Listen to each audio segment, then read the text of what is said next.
So next is sorry,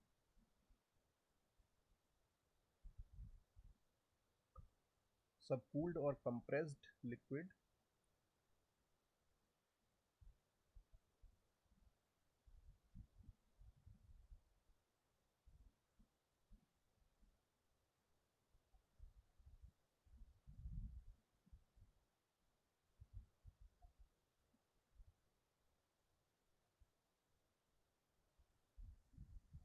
or second superheated or rarefied.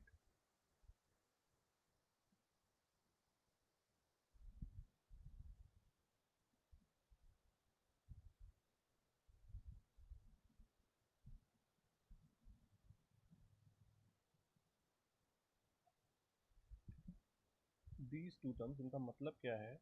Why we are calling it subcooled or compressed liquid and superheated or rarefied? Sound clear आ रही है सबको? Yes sir. Okay, ठीक है। Sorry. अब इसको क्या कहते हैं, डिस्कस करने से पहले मैं एक क्वेश्चन पूछना चाह रहा हूँ आपसे। लेट अस से कि मेरे पास कोई गैस है, ठीक है, उसका जो कंडेंसेशन टेम्परेचर है, ठीक है, that is let say -10 degree Celsius. Okay, मैं एग्जांपल ले रहा हूँ। Let us we have any gas for which the condensation temperature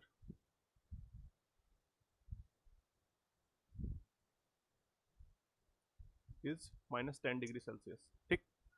right now it is the gas is at room temperature, let us say 25 degree Celsius. अब room temperature में है present condition में, ठीक है, atmosphere में रखी हुई है, मतलब प्रेशर पी एटमॉस्फेरिक हो गया, ठीक है।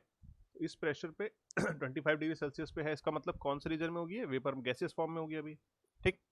अब मैं बोल रहा हूँ इस गैस को अगर मुझे विदाउट टेम्परेचर रिड्यूस करके इसको कंडेंस करना है या लिक्विफाई करना है, is it possible? Yes sir. कैसे? सर प्रेशर डिक्रीज कर देंगे, प्रेशर, मतलब प्रेशर इंक्रीज कर देंगे। हाँ, प्रेशर इंक्रीज कर देंगे, ठीक है। तो सिंपल चीज़ है बेटा, हमने लास्ट टाइम जो दोनों डायग्राम पढ़े थे, इन डायग्राम्स को सिर्फ रटना नहीं है, उनसे क्या हमें समझ में आ रहा है ये भी देखना है, ठीक है। चलो यहाँ छोड़ो, छोटा सा बना लेते हैं फटाफट।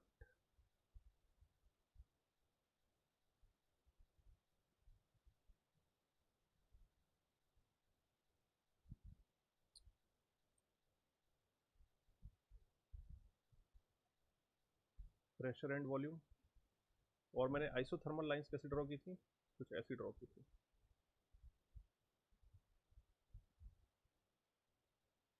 ये थी आइसोथर्मल लाइंस, ठीक। अब मैंने बोला sorry, कि लेट अस से ये जो टेम्परेचर, ये प्रेशर है वो पी एटमॉस्फेरिक प्रेशर है, ठीक है। ये this is P atmospheric pressure line.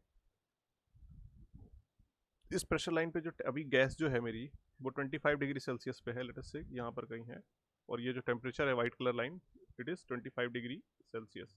मैं आपको ये बोल रहा हूँ कि अब 25 डिग्री सेल्सियस आइसोथर्मल लाइन है, दैट मीन्स ये जो लाइन पूरी है व्हाइट कलर में यहाँ से यहाँ तक, इस पूरी लाइन पर टेम्परेचर क्या रहने वाला है? 25 डिग्री सेल्सियस ही रहने वाला है, ठीक। मैंने आपसे पूछा कि whether it is possible to condense a gas without decreasing its temperature. मैं टेम्परेचर को 25 डिग्री सेल्सियस से कम नहीं करना चाहता हूँ but I want that that gas should be liquefied, ठीक है।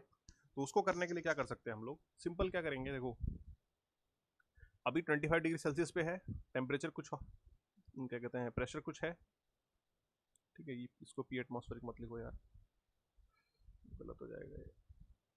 This is some pressure P1, ठीक है। यहाँ पे जो प्रेशर लाइन पास हो रही है that is P atmospheric,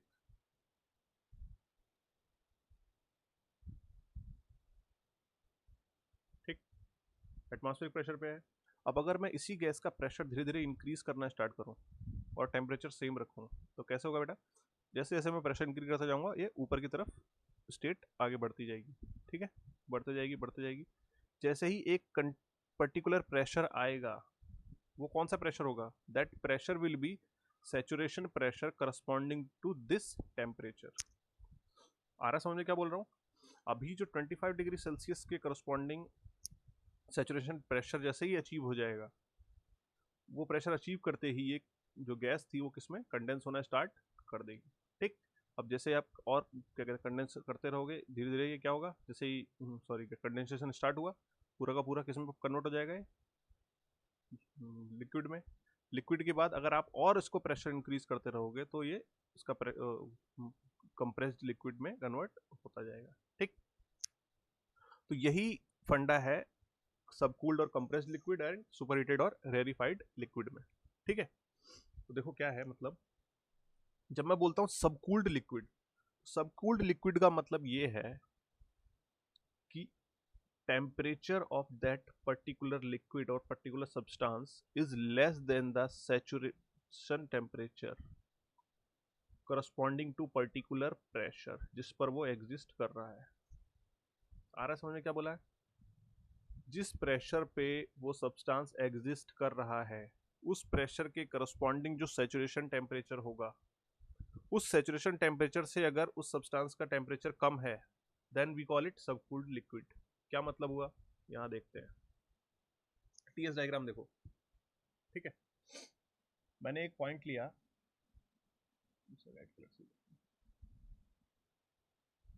this one, ठीक है, लेट अस से इट इज पॉइंट ए, ठीक है। अब पॉइंट ए पे देखो बेटा क्या कंडीशन है, टेम्परेचर इज, पॉइंट ए का टेम्परेचर देखोगे, देखो जो येलो लाइंस हैं वो दोनों डायग्राम में कांस्टेंट टेम्परेचर लाइन शो कर रही हैं, जो ब्लू लाइंस हैं वो दोनों डायग्राम में कांस्टेंट प्रेशर लाइन शो कर रही हैं, ठीक है। तो कीप दैट इन माइंड। अब आपको पता है कि constant pressure line TS diagram पे कैसी होती है और पीवी डायग्राम पे कैसी होती है, constant temperature lines PV diagram पे कैसी होती है और टीएस डायग्राम पे कैसी होती है, इसमें कोई कंफ्यूजन नहीं होना चाहिए, ठीक है। अगर है अभी तो फिर भी पूछ सकते हो, बाद में मत बैठ रहना ऐसे ही कथा सुनने के लिए। तो ध्यान दो, जब मैं बोल रहा हूँ कि फोकस ऑन पॉइंट ए, अब पॉइंट ए पे टेम्परेचर क्या है, 91.76 डिग्री सेल्सियस, ठीक है। क्यों, क्योंकि मैंने यहाँ से पॉइंट ए के करस्पॉन्डिंग टेम्परेचर चेक करा, कौन सी लाइन पास हो रही है टेम्परेचर, कांस्टेंट टेम्परेचर लाइन ये है येलो, इसके करस्पॉन्डिंग कौन सी पास हो रही है, 91.76, मतलब ए पॉइंट पे टेम्परेचर हो गया 91.76, ठीक। बट ए पॉइंट का प्रेशर कौन सा है, अब कांस्टेंट प्रेशर लाइन कौन सी पास हो रही है यहाँ से, ये देखो भाई ये वाली पास हो रही है, बीच वाली, ठीक है। तो इसका प्रेशर कौन सा है, 101.325, ठीक है। दो चीजें मुझे पता चल गई, that means at point A temperature at point A is 91.75, 91.76, 91.76 degree Celsius, and pressure of point A is 101.325 kilo pascal. ये मैंने अभी डायग्राम से देखा है यहाँ से, ठीक। अब मुझे ये फाइंड आउट करना है कि इस प्रेशर के करस्पॉन्डिंग सैचुरेशन टेम्परेचर क्या होता है, वो फाइंड आउट आपको करना आता है। लास्ट क्लास में हमने अच्छे से डिस्कस किया था कैसे करना है, आपको क्या देखना है, जस्ट कौन सी टेम्परेचर लाइन और प्रेशर लाइन कोइंसाइड कर रही है। आप जब जैसे ही चेक करोगे यहाँ पे कौन सी टेम्परेचर लाइन कोइंसाइड कर रही है, 100 डिग्री सेल्सियस वाली, ठीक है। इसका मतलब इस प्रेशर के करस्पॉन्डिंग सैचुरेशन टेम्परेचर क्या हो गया, T saturation corresponding to this temperature is 100 degree Celsius. अब जब आप इस टी ए और टी सैचुरेशन में कंपैरिजन देखोगे यार, तो क्या मतलब आ रहा है, T A is less than T saturation, आ रहा है नहीं आ रहा है? इसका मतलब क्या हुआ, इसका मतलब ये हुआ बेटा कि जब तक टी सैचुरेशन टेम्परेचर अचीव नहीं होगा तब तक आपका फेज चेंज स्टार्ट नहीं होगा। मतलब क्या हुआ, अगर मैं एज एग्जांपल वाटर को लेके एग्जांपल दूं कि मान लो ये प्रेशर का एटमॉस्फेरिक प्रेशर है, ठीक।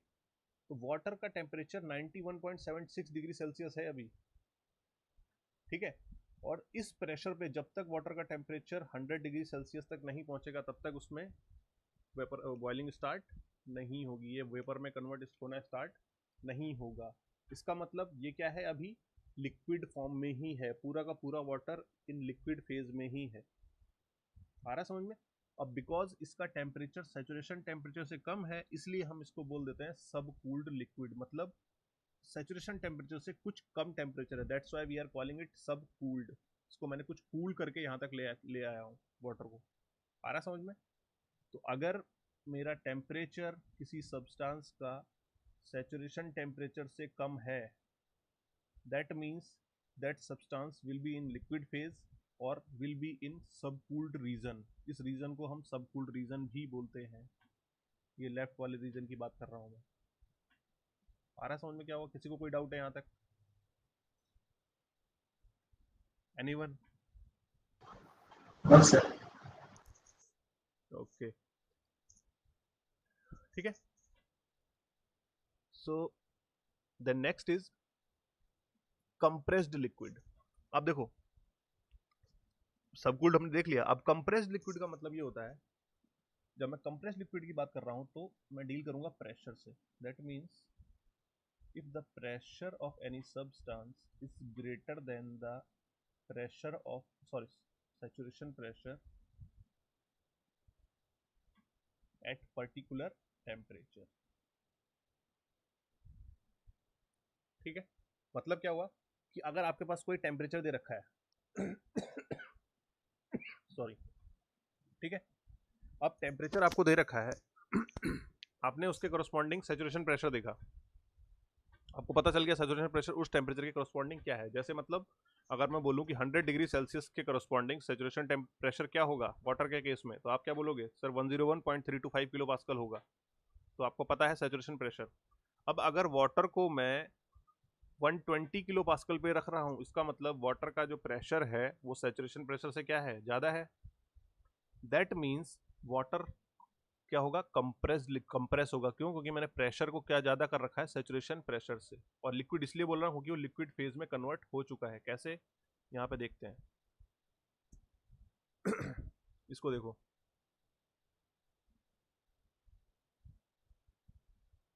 Consider this point. ठीक, यहाँ पे इसको मान लेते हैं, लज्यूम कर लेते हैं बी, पॉइंट बी। ठीक, पॉइंट बी को देखो बेटा जब मैं पॉइंट बी का टेम्परेचर पूछता हूँ आपसे, तो टेम्परेचर क्या होगा पॉइंट बी का? Sir 100 degree Celsius. 100 degree Celsius. ठीक है, आपको दिख रहा है यहाँ पे येलो लाइन, मैंने बोला है कि आइसोथर्मल लाइन्स हैं, तो मतलब पॉइंट बी से जो भी आइसोथर्म पास हो रही है वही टेम्परेचर होगा। तो 100 degree Celsius is the temperature of point B. Pressure is, अब पॉइंट बी से कौन सी प्रेशर लाइन पास हो रही है? ये constant pressure line 125 kilo pascal. 120 kilo pascal. मतलब I can write at point B that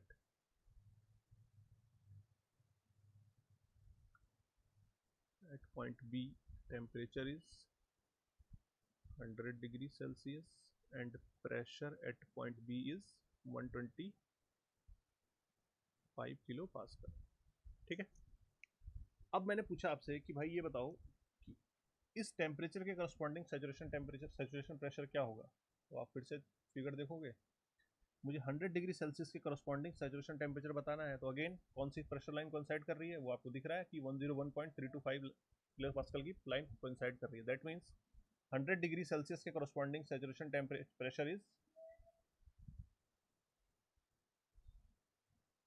101.325 kilo pascal. Now if I am checking the pressure at point B and the saturation pressure, we easily can conclude that PB or pressure at point B is greater than the saturation pressure corresponding to that temperature। जो उस point पे temperature है उसके corresponding जो saturation temperature है उससे pressure क्या है, ज़्यादा है, इसीलिए वो किस में कन्वर्ट हो गया है? फुली लिक्विड में कन्वर्ट हो गया है।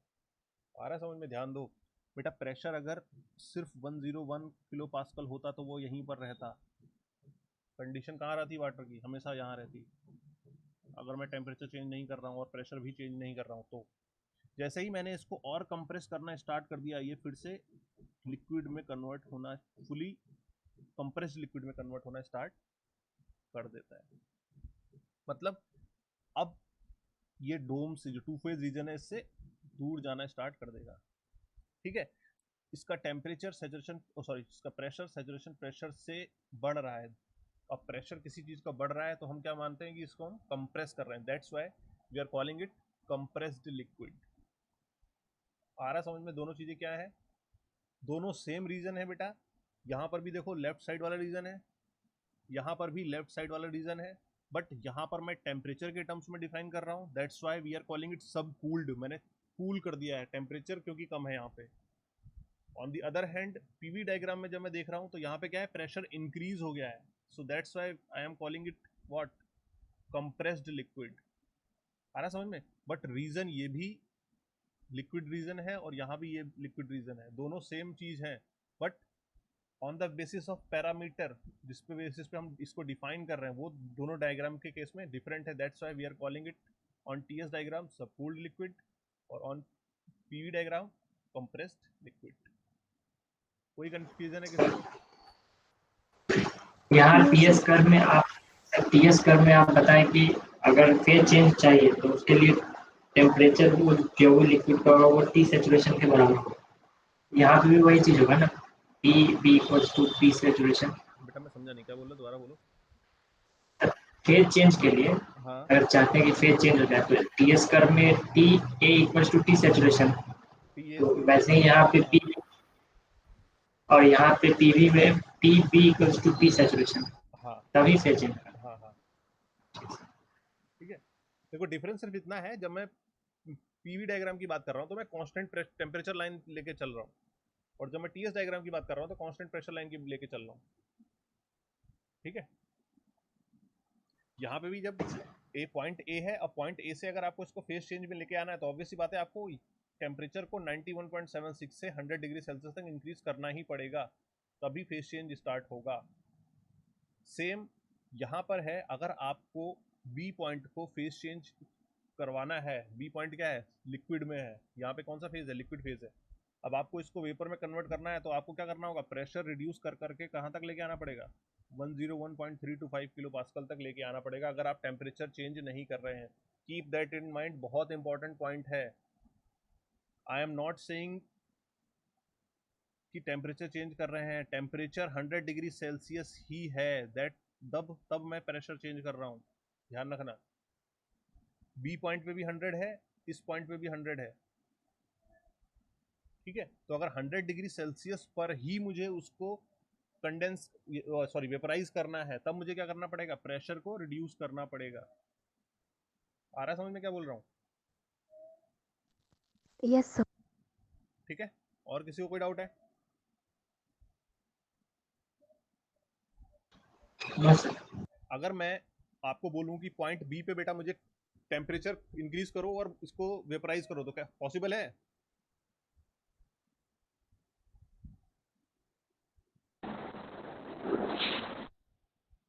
अच्छा छोड़ो, ये छोड़ो, can you tell me where will be the point B on TS diagram?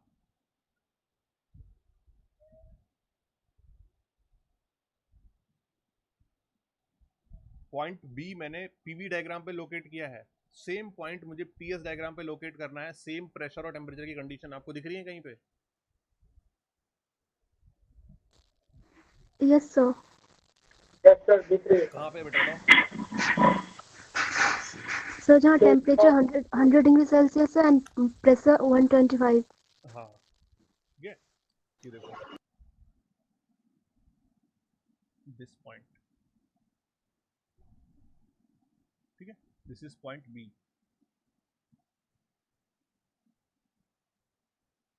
आ रहा समझ में? अब मैं सेम चीजें बोल रहा हूँ आपको, अगर आपको टेम्परेचर चेंज नहीं करना है और फिर वेपराइज करना है इसको, तो आपको क्या करना पड़ेगा, प्रेशर रिड्यूस करना पड़ेगा। और if you don't want to change pressure, then what you have to do, you have to increase the temperature.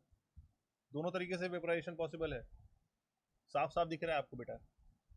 तो बहुत हेल्पफुल है आपके फेज डायग्राम।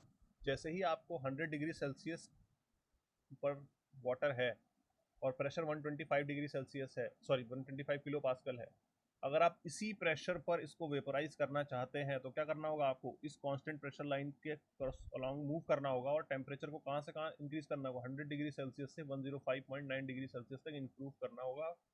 यहाँ पे कंडीशन आ जाएगी, ये वेपराइजेशन स्टार्ट हो जाएगा।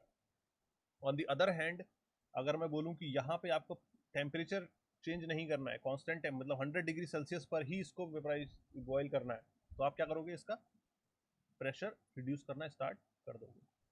ठीक है, तो एक जैसे ही प्रेशर धीरे धीरे रिड्यूस करोगे, कहाँ ये कंडीशन यहाँ पे आ जाएगी, सैचुरेटेड वाटर, उसके बाद वेपराइजेशन स्टार्ट हो जाए। ठीक है, अच्छा पॉइंट ए कहाँ पे आएगा पीवी डायग्राम में,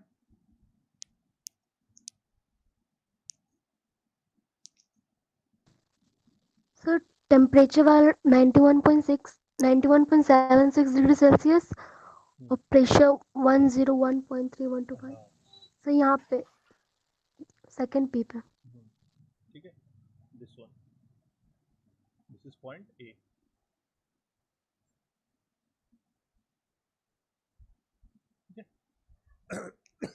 देखो दोनों डायग्राम ऐसा कोई नहीं है कि ये वहां पे कोई पॉइंट ए है तो वहां यहाँ सेम पॉइंट दोनों जगह लोकेट हो रहे हैं। ठीक है, तो सबकूल्ड लिक्विड और कंप्रेस्ड लिक्विड में किसी को कोई डाउट है?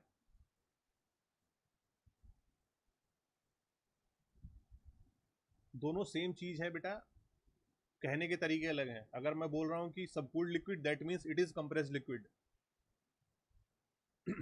ठीक है,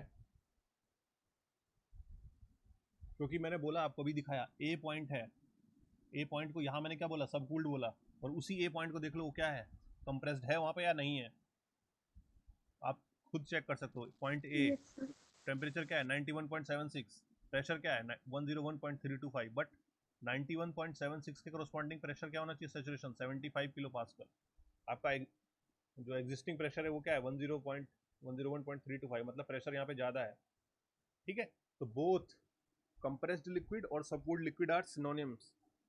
ठीक है, बस हम प्रेशर और टेम्परेचर के टर्म्स में जो चेंज कर रहे हैं उससे डिफरेंट डिफरेंट वे हैं इनको बोलने के। ठीक है, कोई कंफ्यूजन है किसी को? अब अगर मैं कोई भी कंडीशन दूंगा आप फाइंड आउट कर सकते हो कि कंप्रेस्ड लिक्विड है या सबकूल्ड लिक्विड है। Anyone? Yes sir. Yes sir. ठीक है, यस सर। चलिए नेक्स्ट इज सुपर हीटेड और रेरिफाइड। ये इसको अलग से लिखते हैं।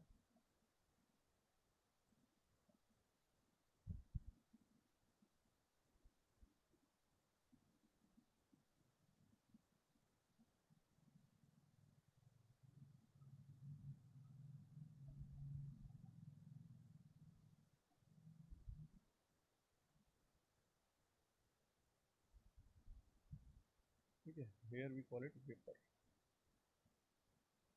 ठीक है, अब ऐसा क्यों हो रहा है, जब मैं बात करूंगा सुपर हीटेड की, जस्ट इसका अपोजिट हो जाएगा बेटा सबकूल्ड का। ठीक है, सबकूल्ड में क्या था, temperature of that substance is less than saturation temperature, but in case of superheated region temperature of that substance is greater than the saturation temperature corresponding to particular pressure जिस पे वो एग्जिस्ट करता है। ठीक, on the other hand जब मैं rarefied vapour की बात कर रहा हूँ, then pressure of that substance should be less than the saturation pressure corresponding to a particular temperature। ठीक, कैसे, यहाँ पे देखते हैं। देखो अब मैं पॉइंट दूसरा अज्यूम कर रहे हैं, लेट अस से इसको देखते हैं। ठीक है, लेट अस से इट इज पॉइंट सी। ठीक है, जब मैं पॉइंट सी की बात कर रहा हूँ तो पॉइंट सी में बेटा टेम्परेचर क्या है,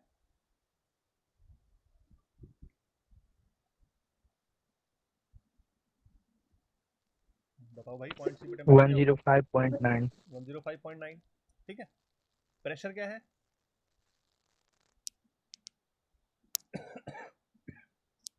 101.325 किलो पास्कल। 101।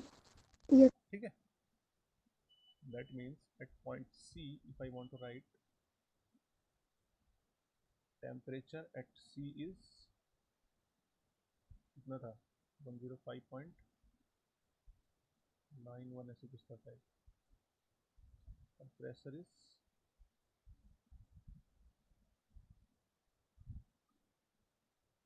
Kilo pascal. ठीक, अब देखो ये जो 105.9 डिग्री सेल्सियस टेम्परेचर है, इसके करस्पॉन्डिंग प्रेशर क्या होना चाहिए, सैचुरेशन प्रेशर क्या होगा, आप इजीली फाइंड आउट कर सकते हो। यहाँ से जो लाइन 125 किलो पास्कल। ठीक, मतलब इस टेम्परेचर के करस्पॉन्डिंग जो प्रेशर है that is P saturation is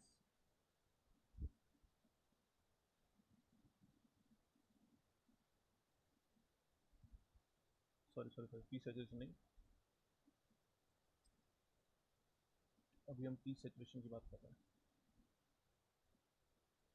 इस प्रेशर के करस्पॉन्डिंग सैचुरेशन टेम्परेचर क्या होगा। ठीक है, 101.325 प्रेशर है। ठीक है, इस पॉइंट का, इस प्रेशर के करस्पॉन्डिंग सैचुरेशन टेम्परेचर क्या है, 100 डिग्री सेल्सियस। ठीक है, that means T saturation is equal to 100 degree Celsius. तो यहाँ से जब आप देख रहे हो तो आपको दिख रहा है कि इजीली कि T C is greater than T saturation. मतलब क्या है, जो आपका सब्सटेंस है उसका टेम्परेचर सैचुरेशन टेम्परेचर से ज़्यादा है, दैट मीन्स आपने उसको सैचुरेशन टेम्परेचर से ज़्यादा हीट कर दिया है। That's why we call it super heated vapour. आ रहा समझ में क्या बोल रहे हैं। यहाँ तक प्रेशर था 100 डिग्री सेल्सियस टेम्परेचर था, जैसे ही 100 डिग्री सेल्सियस टेम्परेचर इस प्रेशर पे पहुंचा, लिक्विड वाटर का वेपराइजेशन स्टार्ट हो जाएगा, धीरे धीरे पूरा का पूरा वाटर वेपर में कन्वर्ट हो जाएगा। अब इसके बाद अगर आपने और हीट करना स्टार्ट करा तो इसका टेम्परेचर इंक्रीज होना स्टार्ट हो जाएगा। ठीक है, तो सेम प्रेशर है, उसी प्रेशर पे मैंने क्या करा, इसको टेम्परेचर इंक्रीज करते जा रहा हूँ। आ रहा समझ में। तो इस प्रेशर के करस्पॉन्डिंग जो सैचुरेशन टेम्परेचर था वो क्या था, 100 डिग्री सेल्सियस था, उससे मैंने इसका टेम्परेचर इंक्रीज कर दिया। So that's why we are calling it, I have super heated vapour from this dry saturated vapour. जो ड्राई सैचुरेटेड वेपर कंडीशन थी यहाँ पर बेटा, उसमें टेम्परेचर क्या था, 100 डिग्री सेल्सियस। अब मैं इसका अगर टेम्परेचर और इंक्रीज कर रहा हूँ, इसका मतलब मैं इसे सुपर हीट कर रहा हूँ, इसीलिए इस पॉइंट को बोलते हैं हम सुपर हीटेड वेपर। ठीक है, तो आपको बस इतना चेक करना है कि टेम्परेचर सैचुरेशन टेम्परेचर से ज़्यादा है या कम है। अगर सैचुरेशन टेम्परेचर से टेम्परेचर कम है that means it is subcooled liquid. If temperature saturation temperature से ज़्यादा है that means it is super heated liquid. ठीक है, कोई कंफ्यूजन है।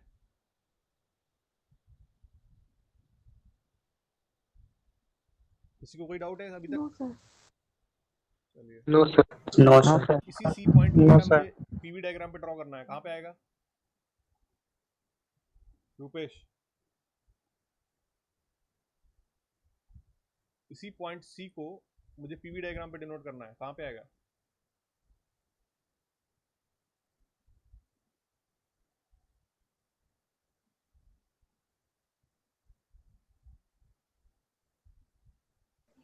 सर जहाँ पे प्रेशर 101.325 आ रहा है और temperature 105.9।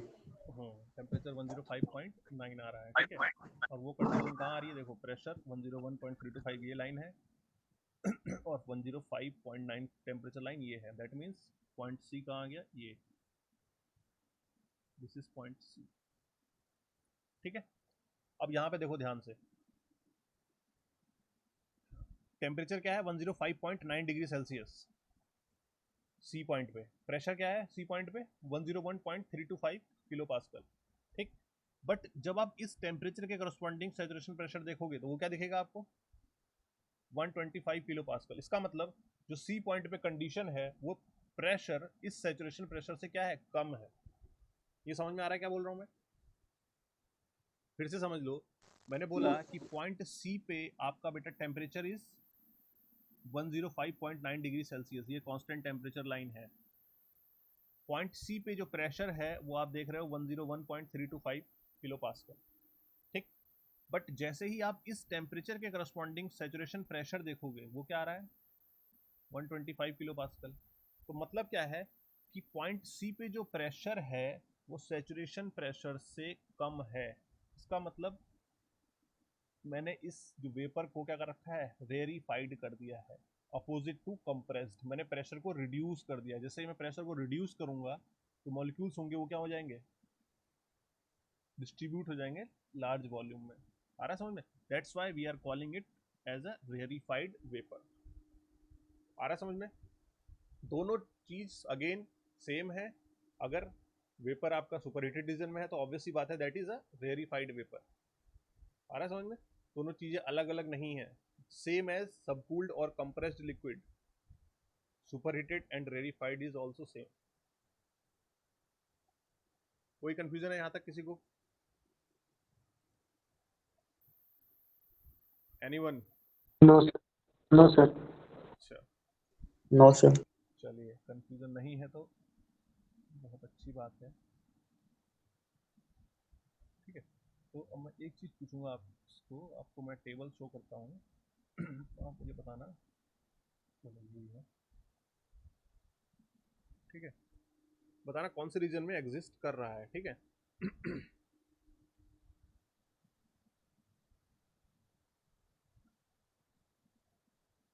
let us say pressure is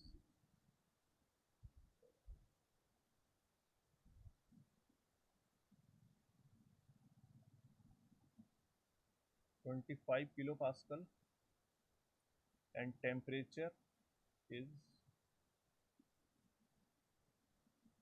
70 degree Celsius for water. ठीक है, और मैंने आपको स्टीम टेबल दे रखी है सामने। स्टीम टेबल में अभी सिर्फ आपको ये बता रहा हूं मैं कि ये जो है first column that is pressure column, second column is temperature corresponding to that pressure, मतलब सैचुरेशन टेम्परेचर। अगर किसी भी प्रेशर के करस्पॉन्डिंग आपको सैचुरेशन टेम्परेचर चेक करना है तो आप उस प्रेशर के जस्ट करस्पॉन्डिंग टेम्परेचर देख लोगे, वो उसका सैचुरेशन टेम्परेचर होगा। सुपरहीटेड होगा। तो मैंने आपको प्रेशर दिया 25 किलो पास्कल और टेम्परेचर दिया 70 डिग्री सेल्सियस। मैं आपसे पूछ रहा हूँ कि whether it is in superheated region, whether it is in two phase region और whether it is in subcooled region. 3 region हो गए, ध्यान रखना। ठीक है,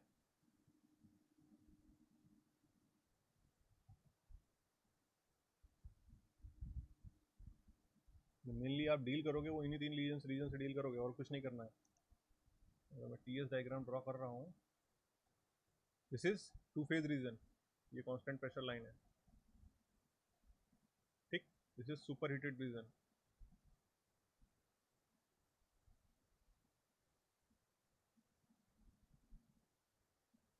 ये सब कूल्ड।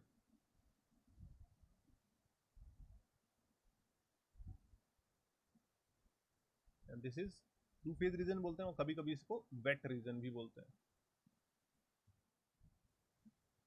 वेट रीजन और टू फेज।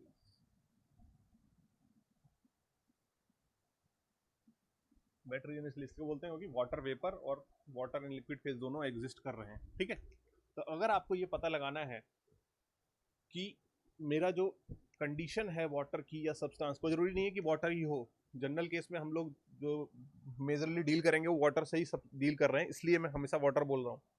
जब आप आरएसी या कुछ और पढ़ोगे तो अदर सब्सटेंस भी होते हैं, रेफ्रिजरेंट्स वगैरह जो होते हैं, ठीक है, उनके लिए भी ये टेबल बनती है।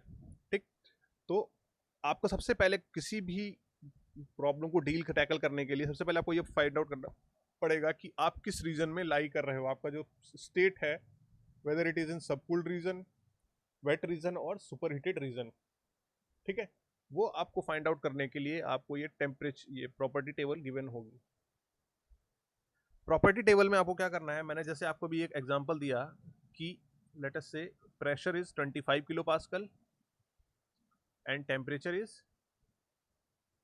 70 degree Celsius. Now find out whether it is in superheated region, two wet region और सबकूल्ड रीजन। तो आप क्या करोगे, डायरेक्टली 25 डिग्री सेल्सियस के करस्पॉन्डिंग पहले सबसे पहले 25 किलो पास्कल प्रेशर ढूंढोगे, ये रहा। इसके करस्पॉन्डिंग सैचुरेशन टेम्परेचर ढूंढोगे आप, क्या है 64.96 डिग्री सेल्सियस। मतलब अगर टेम्परेचर 64.96 डिग्री सेल्सियस है तब तो वो कहाँ होगा, वेट रीजन में। अगर टेम्परेचर इससे ज़्यादा है तब वो कहाँ चला जाएगा, सुपर हीटेड रीजन में, और टेम्परेचर इससे कम है, तब वो कहाँ चला जाएगा? सब सब कूल्ड कोल्ड रीजन रीजन। में। आ रहा है समझ में? बहुत सिंपल चीज है, ठीक है। तो ये जो कंडीशन है, ये कौन सी कंडीशन हो गई?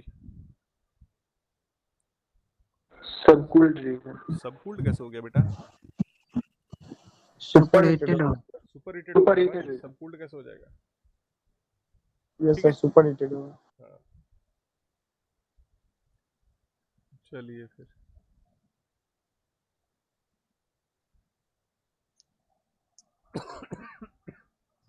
Last is your H S. अच्छा लास्ट, चलो हाँ पहले एच एस डायग्राम कर लेते हैं।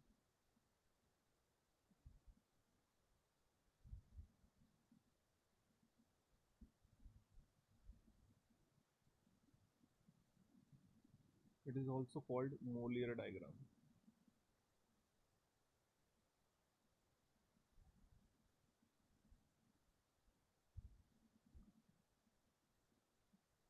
ठीक है, सेम चीज जो हम 3 फेज डायग्राम पढ़ चुके हैं, सेम चीज again phase diagram is on H S diagram.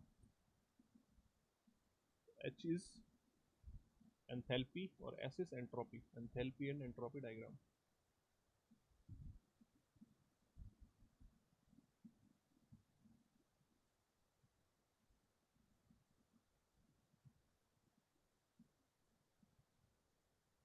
ठीक है, अब लास्ट टाइम हमने जो पढ़ा था, मैंने आपको एक टीडीएस इक्वेशन बताई थी। जब मैं टीएस डायग्राम की बता रहा था, तो मैंने एक इक्वेशन दी थी आपको कि T D S is equal to D H minus V D P. ठीक है, ये इक्वेशन आपको लिखी थी।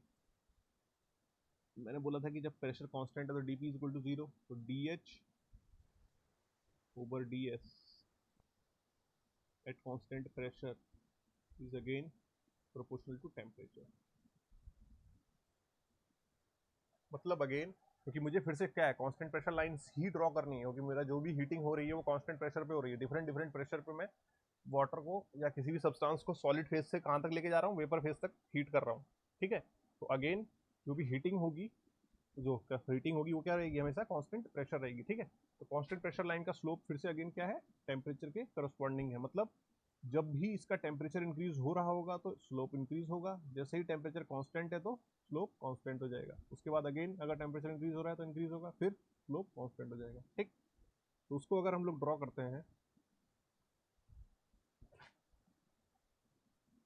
तो कुछ ऐसा आएगा, से 6.1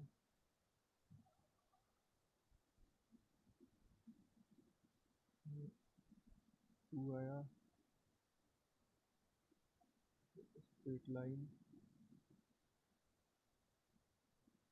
again 3 2 4 again straight line is 5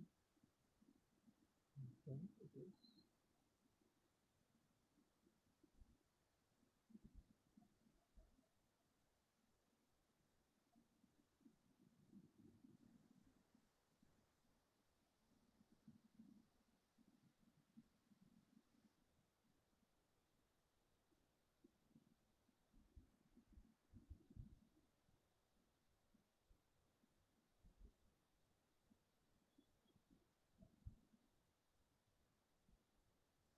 5 dash 4 dash 3 dash। ठीक है, बस वही अगेन हमको क्या करना है, जो सारे लोकस पॉइंट है इनको ज्वाइन करना होता है। जो एच एस डायग्राम है वो कुछ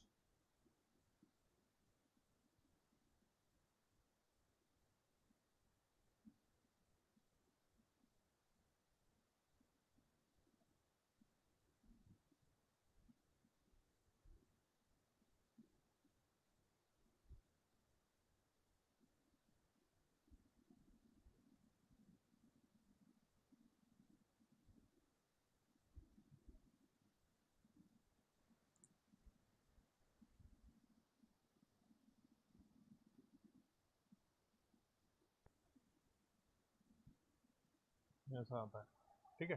अब देखो इतना बढ़िया जैसा मैंने रफ स्केच बना सकता हूँ वैसे ही बनाया, ठीक है। मेन क्या है, डायग्राम आपको कहीं भी मिल जाएगा बुक में, अभी मैं आपको शो कर दूंगा कैसा एग्जैक्ट डायग्राम दिखता है। मेन क्या है कि समझना है कि स्लोप का क्या वेरिएशन हो रहा है बस, ठीक है। देखो जब मैं बात कर रहा हूँ बेटा पॉइंट 1 से 2 की, ठीक है, जैसे पॉइंट 1 से 2 की बात कर रहा हूँ, पॉइंट 1 मुझे पता था कि सॉलिड था, पॉइंट 1 से 2 क्या हो रहा था, टेम्परेचर सॉलिड का इंक्रीज हो रहा था, और पॉइंट 2 पे क्या हो गया था, सैचुरेटेड सॉलिड बन गया था, ठीक, कन्वर्ट स्टेट थी जो। दैट मीन्स 1 से 2 टेम्परेचर कंटिन्यूसली इंक्रीज होगा, जब टेम्परेचर इंक्रीज होगा दैट मीन्स यहाँ पे जो स्लोप की वैल्यू है वो क्या होती जाएगी, कंटिन्यूसली इंक्रीज होगी। इसका मतलब जो 1 से 2 वाली जो लाइन होगी, ये लाइन जो बीच में बनी है आपकी, जो मैंने ड्रॉ कर रखी है ये line, it will not be a straight line, it will be a curve with increasing slope. आ रहा समझ में क्या बोल रहा हूँ मैं, बिकॉज 1 से 2 आपका टेम्परेचर कंटिन्यूसली इंक्रीज हो रहा है, जैसे जैसे आप हीट कर रहे हैं, जब टेम्परेचर इंक्रीज हो रहा है तो स्लोप भी इंक्रीज हो रहा होगा। अब स्लोप इंक्रीज हो रहा है दैट मीन्स बेटा स्ट्रेट लाइन अगर हो गई तो स्ट्रेट लाइन का स्लोप क्या होता है, कांस्टेंट होता है, ठीक है। इसका मतलब ये क्या होगा, एक कर्व होगा, और वो कर्व भी कैसा होगा, कर्व विद इंक्रीजिंग स्लोप। 1 से 2 की बात कर रहा हूँ, ठीक। जब मैं 2 से 3 की बात आता हूँ, 2 to 3, 2 to 3 क्या हो रहा है, 2 क्या था, सैचुरेटेड सॉलिड था, 3 क्या था, सैचुरेटेड लिक्विड था, सॉलिड से लिक्विड फेज चेंज हो रहा है, phase change,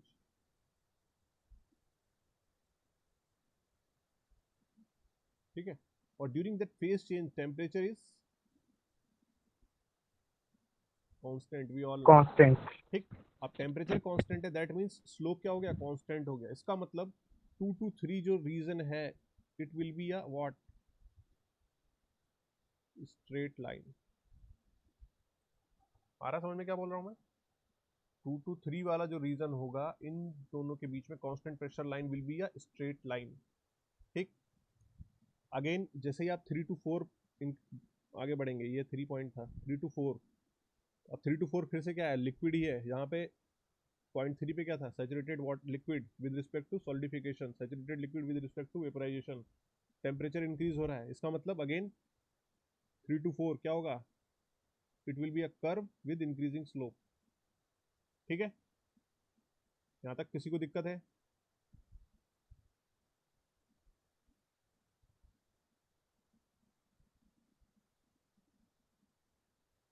No, sir. Okay, ठीक है। 3 to 4 हुआ। अब देखो जैसे मैं बात करता हूँ 4 से 5 की, अगेन बेटा फिर से ये फेस चेंज स्टार्ट हो रहा है, फेस चेंज स्टार्ट हो रहा है तो फिर से क्या हुआ, टेम्परेचर कांस्टेंट होगा। इसका मतलब जो डोम के अंदर भी ये जो कर्व आएगा, it will be what, it will be again a straight line. क्यों, क्योंकि फिर से टेम्परेचर क्या है, कांस्टेंट, और टेम्परेचर कांस्टेंट रहेगा तो स्लोप भी कांस्टेंट है, और स्लोप कांस्टेंट होगा तो ऑब्वियसली बात है कांस्टेंट स्लोप में क्या मिलेगा, आपको एक स्ट्रेट लाइन ही मिलेगी, ठीक। ये तो हो गया डिफरेंट डिफरेंट रीजन के कर्व होगा या स्ट्रेट लाइन होगी, कैसा वेरी बिहेवियर कैसा होगा कांस्टेंट प्रेशर लाइन का। ध्यान रखना, ये पूरी लाइन जो व्हाइट कलर की लाइन है, it is a constant pressure line, pressure is equal to constant,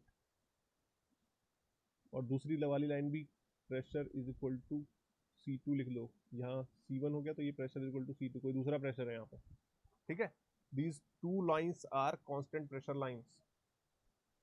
जैसे ही 5 पॉइंट से बाहर गया, 5 से 6 मान लो यहाँ पर कहीं है, अगेन फिर से टेम्परेचर बढ़ना इंक्रीज, टेम्परेचर इंक्रीज करना स्टार्ट कर देगा तो again it will be a curve of with increasing slope, ठीक है। इसलिए मैंने फिर से वो स्लोप इंक्रीज करते हुए कर्व ड्रॉ कर रखा है, ठीक है। अब मैं अगर कंपैरिजन करता हूँ कि ये जो दो कर्व हैं, लेट अस से ये जो pressure P is equal to C2 है और pressure P is equal to ये C1 ले लो इसको, चलो ठीक। अब दोनों के केस में टेम्परेचर क्या होंगे, डिफरेंट होंगे। आ रहा है समझ में क्या बोल रहा हूँ, अगर मैं बोलता हूँ लेट अस से कि यहाँ पे प्रेशर की value, pressure is equal to क्या है, 101.325 है,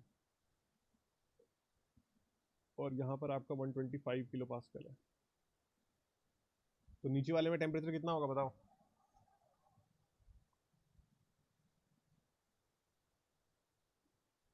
अरे बताओ टेम्परेचर कितना होगा नीचे वाले के लिए, 100 डिग्री सेल्सियस। 100 डिग्री सेल्सियस, ठीक है। और ऊपर 125 डिग्री किलो पास्कल के लिए टेम्परेचर कितना होगा, 105। 105.91, 105. हाँ जो अभी हमने डिस्कस किया था, ठीक है। अब देखो बेटा यहाँ पे टेम्परेचर क्या आ रहा है 100 डिग्री सेल्सियस, मतलब जो इसका स्लोप होगा वो 100 डिग्री सेल्सियस के कॉरस्पॉन्डिंग। और यहाँ पे टेम्परेचर क्या आ रहा है 105, मतलब टेम्परेचर इंक्रीज हो रहा है अगर मैं दो कांस्टेंट प्रेशर लाइन को कंपेयर करूँ तो।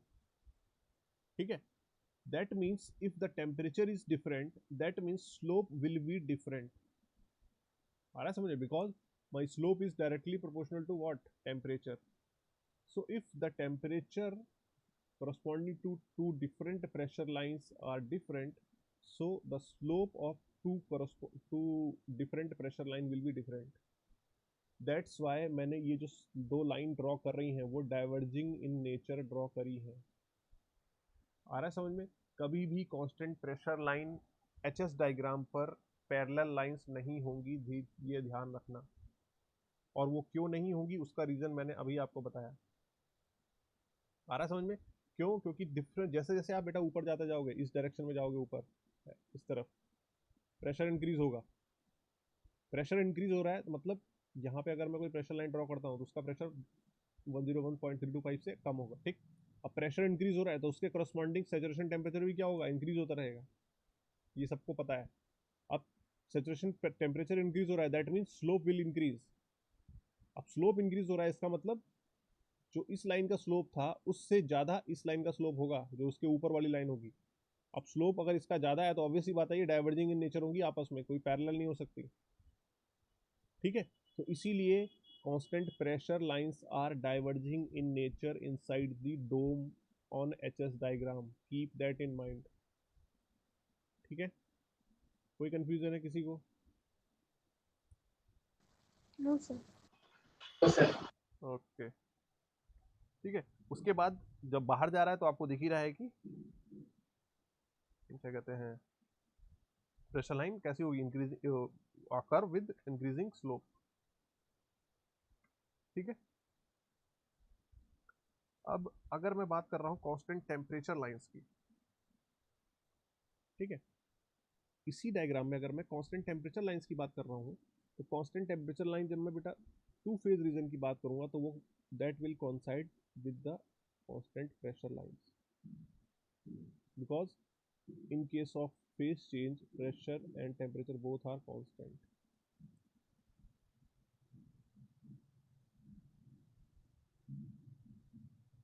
आ रहा समझने क्या बोल रहा हूँ? जब मैं constant pressure lines temperature lines की बात करूंगा तो टू फेज रीजन में because temperature and pressure both are constant so they will coincide, pressure lines और टेम्परेचर लाइन विल कोइंसाइड। ठीक है, लेकिन जैसे ही आप डोम से बाहर जाएंगे कांस्टेंट टेम्परेचर लाइंस का नेचर कुछ ऐसा आ जाता है, after some time it becomes horizontal.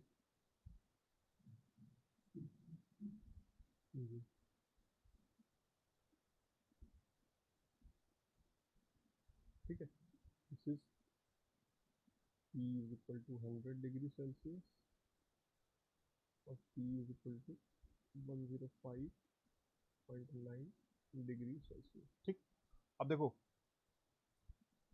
क्या बोला मैंने सॉरी, कि कांस्टेंट टेम्परेचर और constant pressure lines are coinciding inside the two phase region और इनसाइड द डोम, इसको डोम बोलते हैं। ठीक है, inside the dome constant pressure lines and constant temperature lines are coinciding.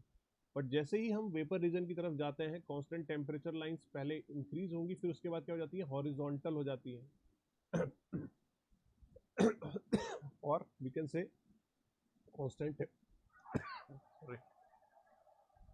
Constant temperature lines are parallel to entropy axis. ऐसा क्यों हो रहा है?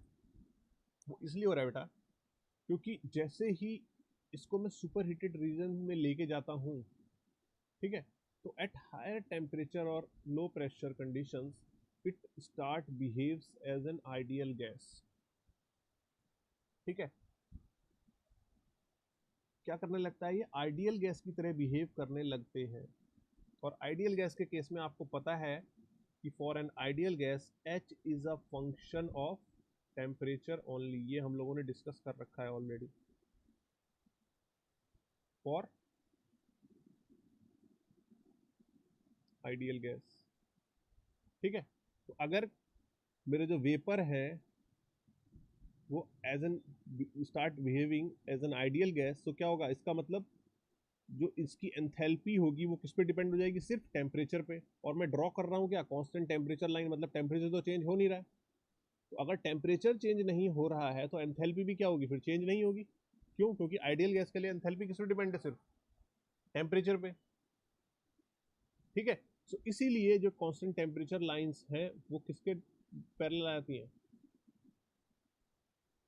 एंट्रोपी एक्सिस के, मतलब एंथैल्पी कांस्टेंट हो जाती है उस कांस्टेंट टेम्परेचर लाइंस के कोरस्पॉन्डिंग। ठीक है, कोई डाउट है यहाँ तक किसी को? हाँ sir. Okay, sorry,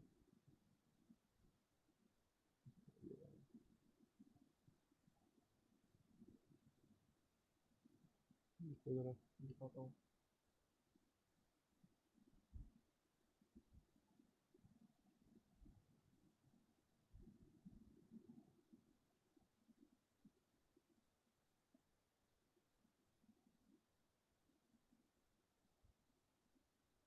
this is the diagram. ठीक है, वो आप अगर आप पी के नाक वगैरह किसी में भी देखोगे तो आपको ये डायग्राम मिल जाएगा।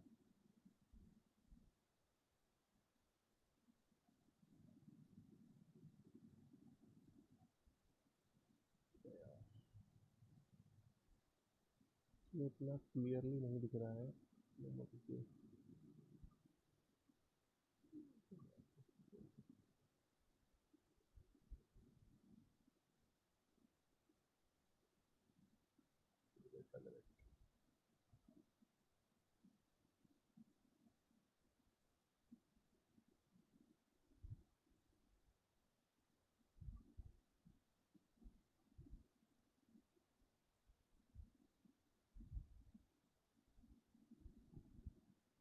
ठीक है, इसमें थोड़ा बेटर है।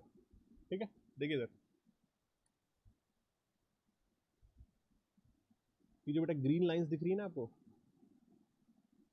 these all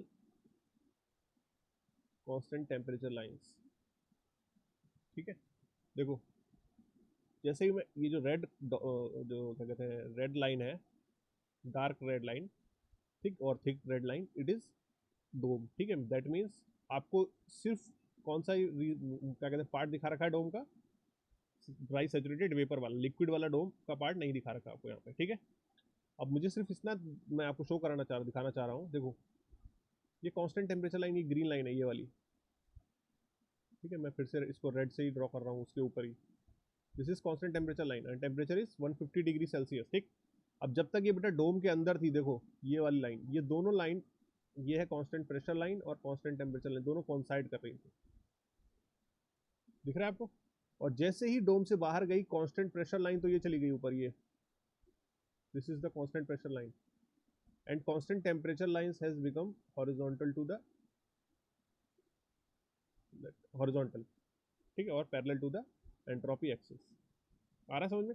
सिमिलरली कोई भी आप प्रेशर लाइन देखोगे, ये वाली देख लो, इसमें भी अगेन ये टेम्परेचर है 200 डिग्री सेल्सियस, ये पैरेलल हो गया, और ये कांस्टेंट प्रेशर लाइन ऐसे डेविएट कर रही है ये वाली ऊपर। ठीक है, समझ में आ रहा है क्या बोल रहा हूँ?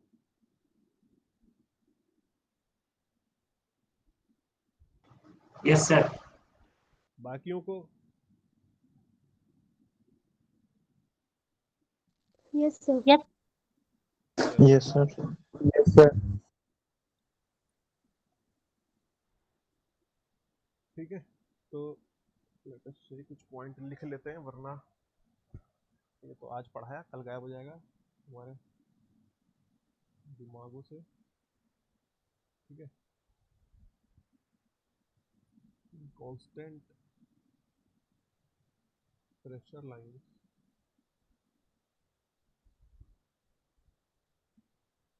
And constant temperature line coincide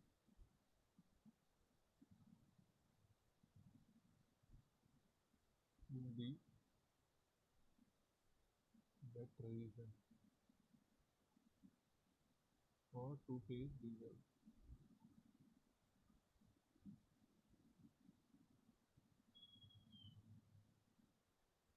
because during phase change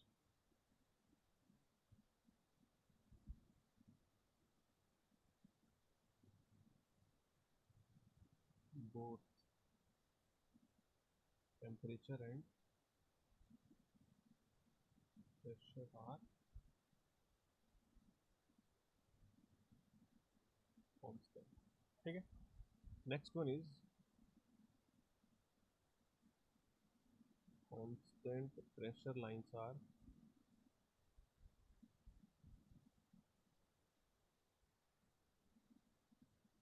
diverging in nature.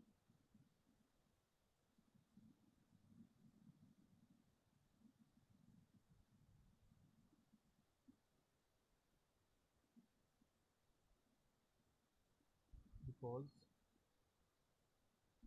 saturation temperature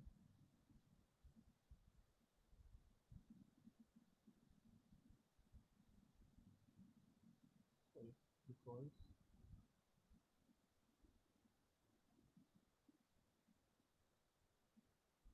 slope of constant pressure lines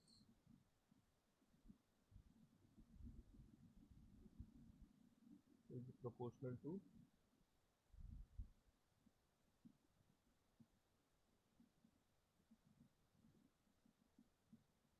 temperature.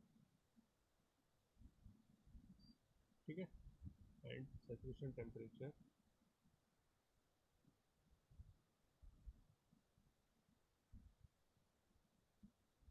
corresponding to different pressures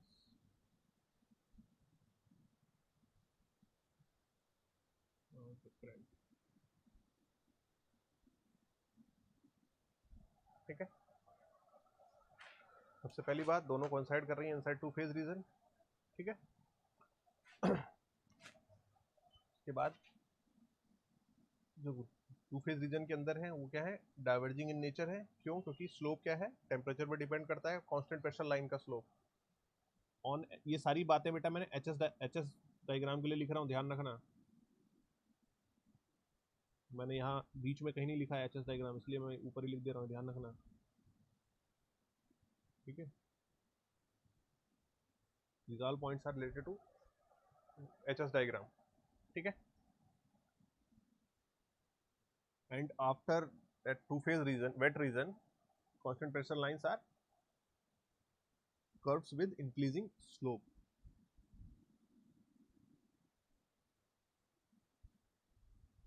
Constant pressure lines are curves with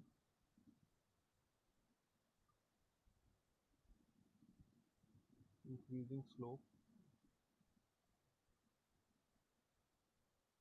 in superated region.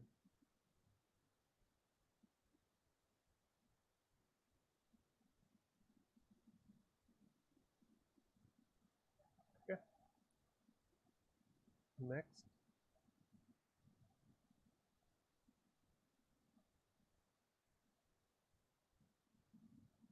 constant temperature lines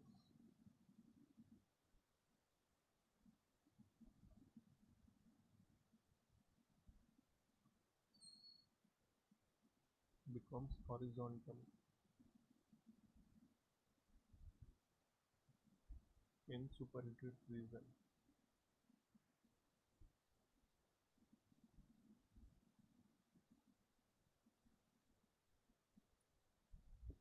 as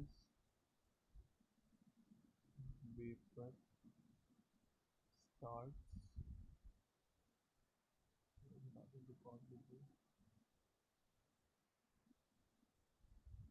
behaving as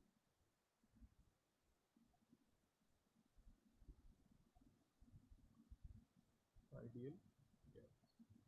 ठीक है. So for ideal gas, H is function of temperature ठीक है, किसी को कोई doubt है?